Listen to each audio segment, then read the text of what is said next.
欢迎来到黎春正频道，请订阅频道，所以大家不要错过当天最热门的新闻。我们今天的时事通讯包括以下内容：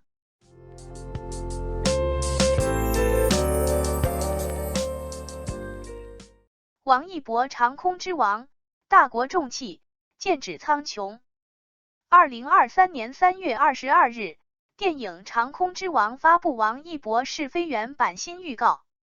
截至小编发文之时，预告片播放量已达1000万次。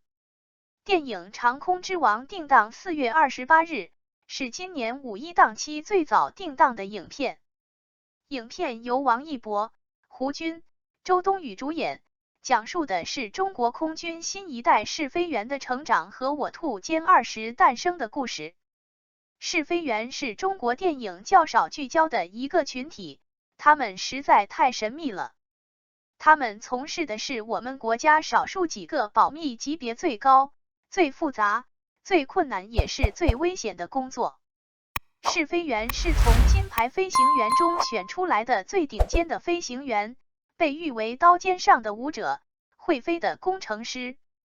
我们国家所有新设计出来的飞机，正式投产前，都要经过试飞员反复不断的去试飞，去挑战极限。飞机只有经过突破极限的试飞，才能准确掌握飞机的性能，发现致命弱点，并加以改进。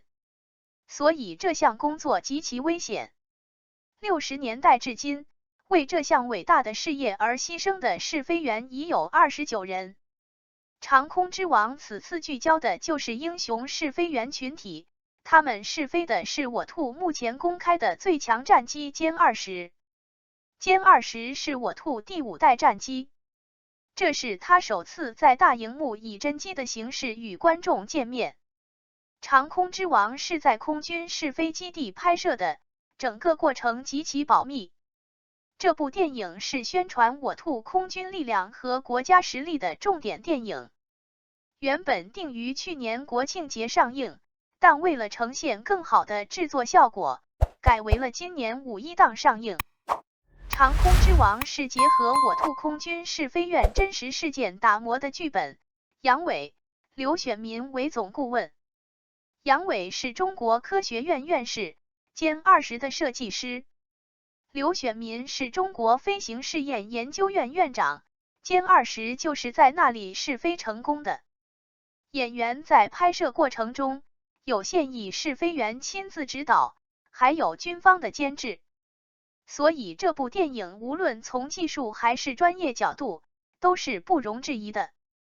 这部电影已经进行过内部点映，能参加的都是业内大佬，比如功勋试飞员、航空工业的领导等。业内的反馈是非常好，很燃，几次落泪。航空知识杂志王亚楠问刘选民，故事情节有没有 bug？ 刘选民说每一个故事，他都能看到他经历过的影子，都是真实的。我们国家的电影发展的越来越好了，像《流浪地球2》、《无名》，无论从制作还是票房，都取得了优异的成绩。这也引起了一些国家的警惕。比如《流浪地球2》在北美上映的时候，就遭到了美国媒体的恶意贬低，纽约时报就给球2打了30分。长空之王很可能会在北美同步上映。实际上，这部电影还没上映就已经开始被泼脏水了。有很多人不乐于看到中国电影的崛起，科幻电影被针对，彰显我兔大国实力的电影他们又怎会放过？只不过，他们会通过精心伪装的账号偷偷的带节奏。今天贬你特效不如美国，明天挑你战斗机的姿势飞得不对。信誓旦旦的说你要敢这么飞，早一头扎进海里了，好像他们比试飞院还懂，比歼20的设计师还专业。我劝这些人省省吧。我们大鹏展翅，扶摇直上9万里了。长空之王无论特效、音效、故事、表演都绝对是五一档期最值得一看的电影。而且这部电影国内还未上映，新加坡就已经引进了，也一定会出口到更多国家和地区。无论是中国空军还是中国电影，我们的实力都必将国际瞩目。感谢您观看视频。